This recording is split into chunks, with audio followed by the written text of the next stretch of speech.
नेपालमा दुईटा तीनटा फोर्सहरू देखा पर्यो। एउटा चाहिँ परम्परागत हिसाबले चुनाव मार्फत आइराखेको कांग्रेस, त्यसपछि त्यसैसँग अलिअलि अंशदारी 46 पछि अलिअलि यो निर्वाचन र संसदीय राजनीतिको अंश लिएर बसेको एमाले र त्यही अंशसँग अर्को म पनि अंश पाउनु पर्यो भनेर जाने माओवादीमा त देखा पर्यो के। त्यसपछि चाहिँ के भयो त भन्दाखेरि चुनावले हुन्छ के त भन्दाखेरि केही राजनीतिज्ञहरू केही अरबपतिहरू राजनीतिज्ञ हुन्छन्, केही राजनीतिज्ञहरू अरबपति हुन्छन् के।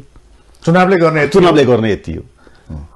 आजसम्म तपाईँ अस्ति भर्खर बिहारको तपाईँले रिजल्ट हेर्नुभयो कि हेर्नु भएन? 90% भन्दा बढी मान्छेहरू अरबपति र करोडपतिहरूले चुनाव जित्यो भनेर आइराखेका थिए।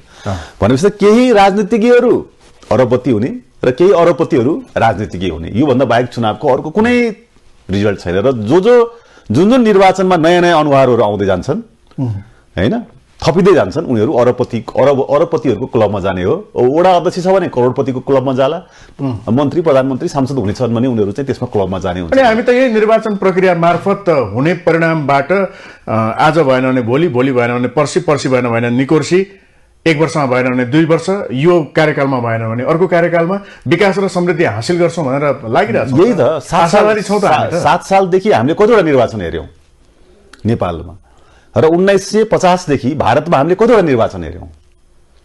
एउटा दुईटा मात्र निर्वाचन हो र निर्वाचन कसरी हुन्छ, त्यो निर्वाचनमा मान्छेहरू कसरी सहभागी हुन्छन्, त्यहाँ चाहिँ कति प्रकारका धाँधलीहरू हुन्छन् तपाईँ गर्न सक्नुहुन्छ। तपाईँले रिसर्च गर्नु भएको छ, 1000 वटा प्रकारको धाँधली मात्रै हुन्छ चुनावमा, लाखौं प्रकारका धाँधलीहरू हुन्छन्।